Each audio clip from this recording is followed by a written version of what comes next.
It was supposed to be an ordinary Saturday. My wife was out front trimming the shrubs while I cleaned fishing gear in the garage. The sun was high. The lake was calm, peaceful, until a black SUV rolled up and 3 men in fake tactical uniforms climbed out. They had knockoff badges clipped to their belts, radios that weren't even on, and the swagger of men who thought intimidation was power. One of them marched straight up to my wife. "HOA enforcement," he barked. "You're in violation for unauthorized landscaping. You need to come with us." My wife frowned. "This property isn't in your HOA. Get off our land." That should have been the end. But instead of leaving, the man raised his hand, then slapped her across the face. The sound echoed like a gunshot. She staggered back, eyes wide more from shock than pain. And that's when I stepped out of the garage. I didn't shout, didn't warn them. I just moved. The first man, the one who slapped her, went down before he knew what hit him. My fist connected with his jaw so hard he folded like a puppet with its strings cut. The second lunged at me with a baton. Rookie mistake. I sidestepped, grabbed his arm, and twisted until bone cracked. He howled, collapsing to the gravel. The third froze, eyes darting between his 2 fallen buddies and me. We didn't know," he stammered. I advanced slowly, every step measured. "Didn't know what? That I'm a homeowner?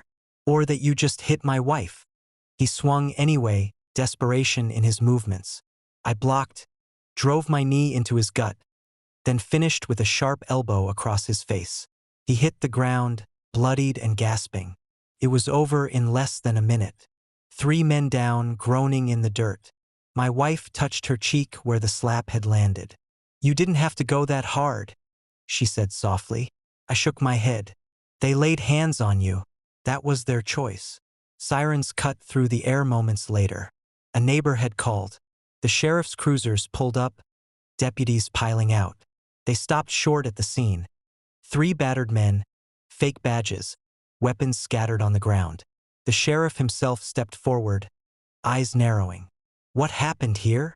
"They claimed to be HOA cops," I said evenly. "Tried to take my wife.